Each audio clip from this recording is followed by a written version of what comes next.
Olá, meu nome é William Zímulo e há mais de 10 anos eu trabalho na área cultural.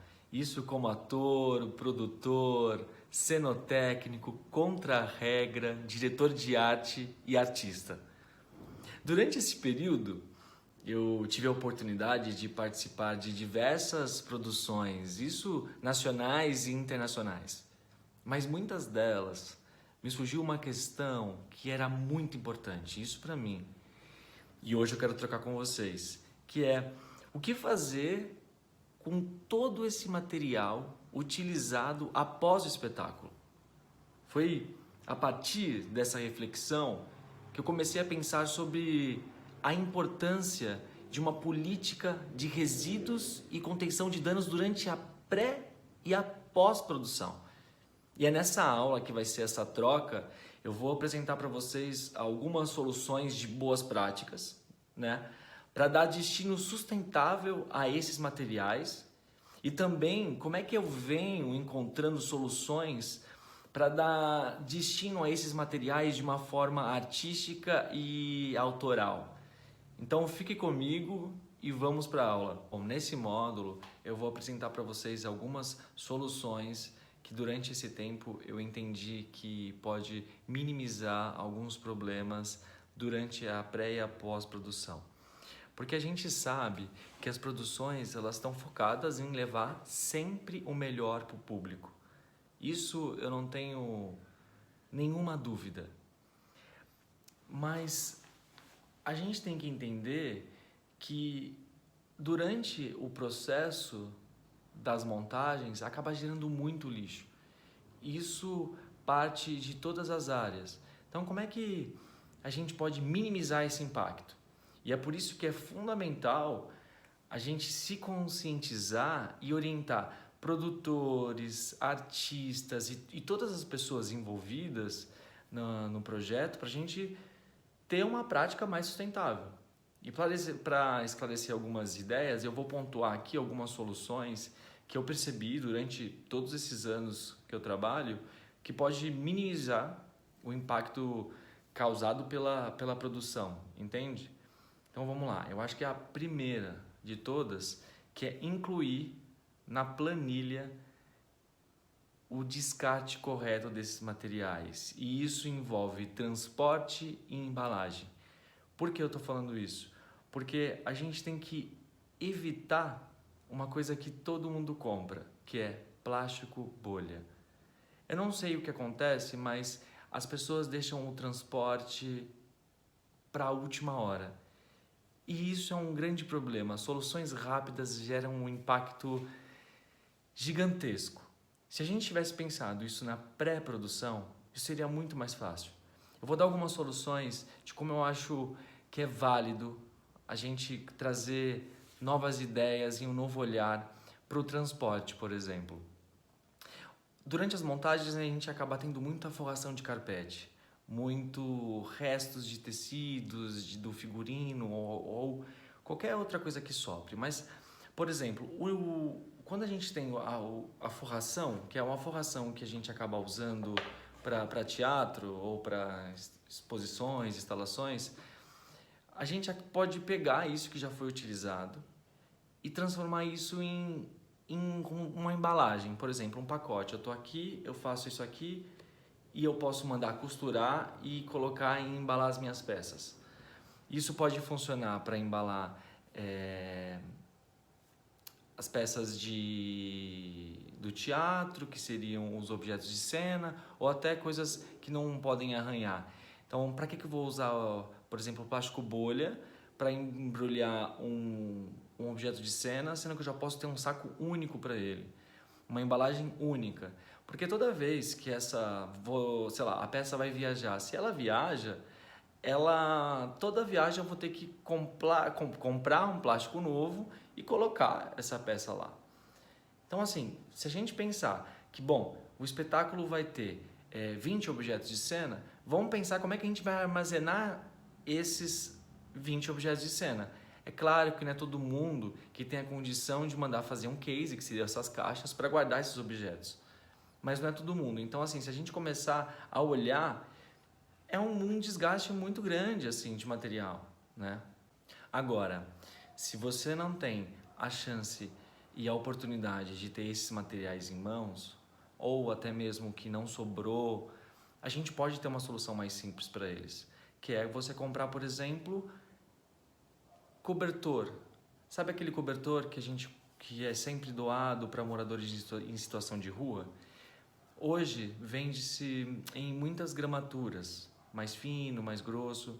A gente pode comprar esses cobertores e usar ele por muito tempo, mas por muito tempo mesmo, porque a gente acaba embalando essas peças e essas peças elas ficam super bem protegidas, porque o cobertor ele protege, ele vai evitar risco. Você pode embalar o cenário, você pode embalar objetos de cena e aí acabou o espetáculo, ou esses materiais durante esses objetos de cena não vão ser usados, eu posso usar o cobertor de novo em outra produção, né? São coisas simples, mas que acabam dando uma certa responsabilidade para quem está produzindo também, né? De perceber que todo esse volume, em um momento, ele vai ter que ser descartado e ele vai ter que ser transportado e embalado, né? Então a gente tem que pensar nessas boas práticas para no futuro a gente não ter muitos resíduos isso de plástico bolha e caixas, né? De tudo que a gente tem por aí. Caso você tenha todos esses materiais e você não tenha o que fazer, procure artistas, procure ONGs, procure companhias de teatro, procure cooperativas. Talvez elas queiram esse material que vai ser descartado. Talvez companhias pequenas precisem de carpete, linóleo, restos de madeira para fazer suas próprias produções. Isso eu estou falando das produções grandes para as pequenas. A gente tem que começar a perceber que a pós-produção caminha diretamente com a pré-produção. E o que significa isso?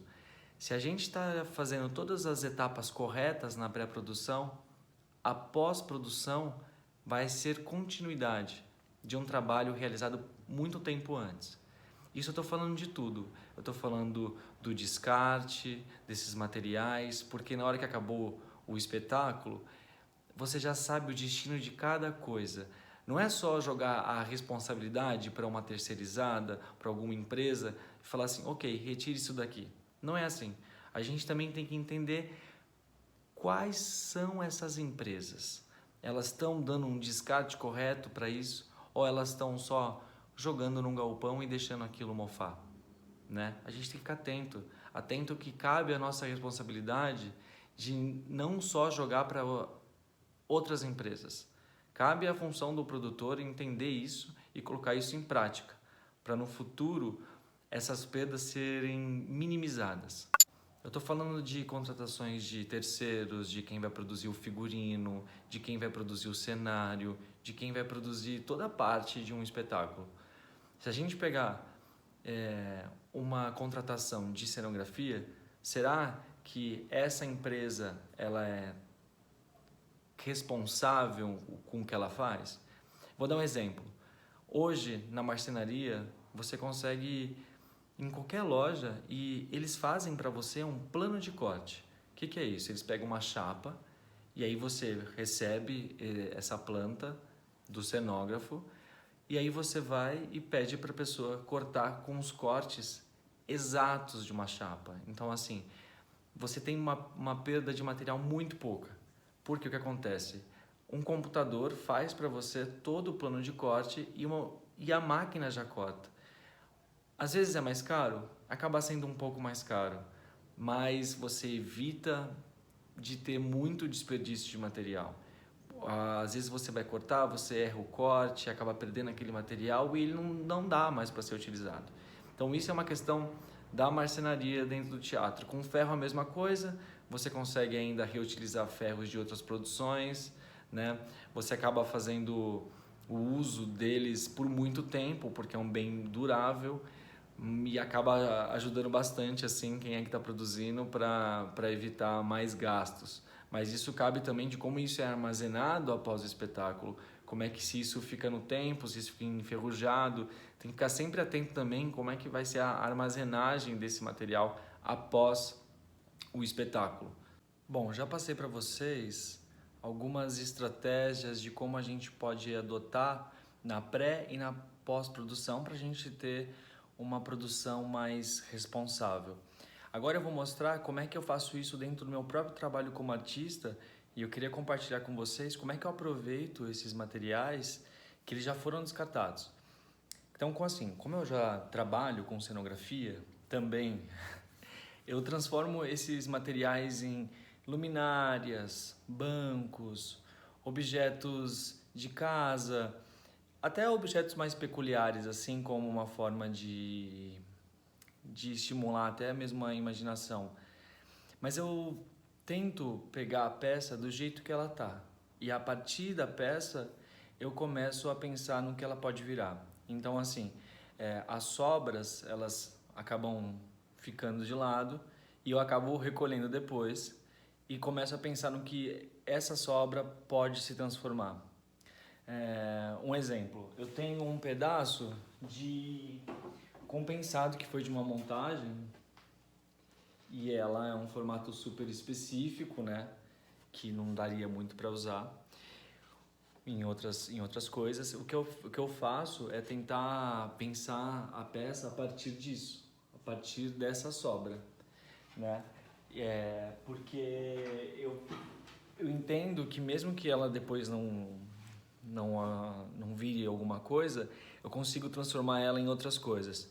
Eu posso, por exemplo, laminar essa peça, que seria cortar ela no sentido contrário. Isso eu consigo depois juntar todas e fazer uma nova peça. Essa peça, no caso, foi logo que eu iniciei, é uma luminária, mas são todos testes, né? É importante a gente fazer testes, né, pra gente ver para onde a gente está indo, mas é sempre um começo. Começa assim, e aí você começa a laminando mesa, você começa a fazer formas geométricas com essas linhas, e dá para aproveitar super o material, porque na máquina você consegue laminar ela e aí você consegue usar ela quase na sua totalidade.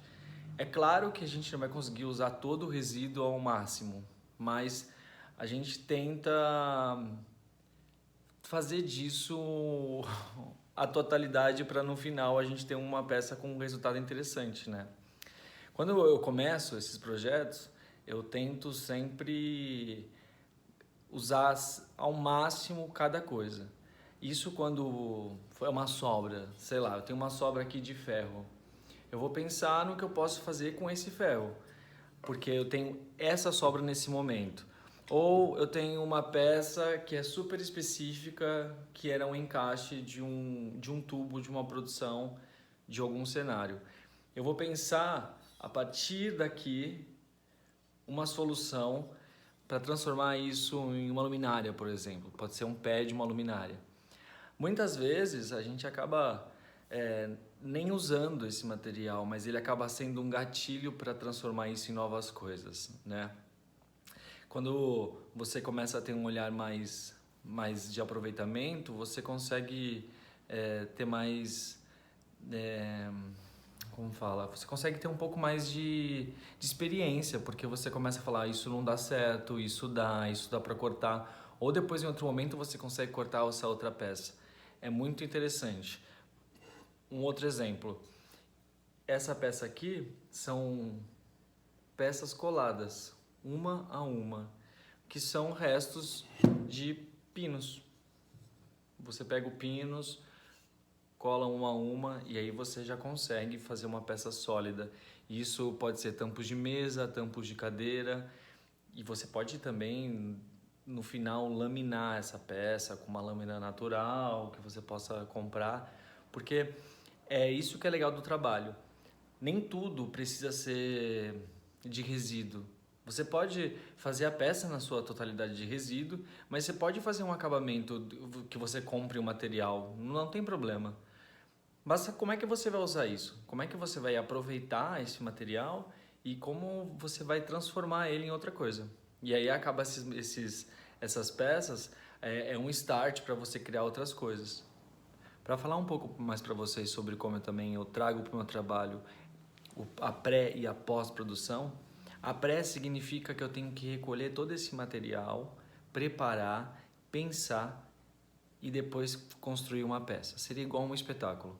Eu preparo tudo isso, organizo, penso no formato e faço todo o sistema ali da criação.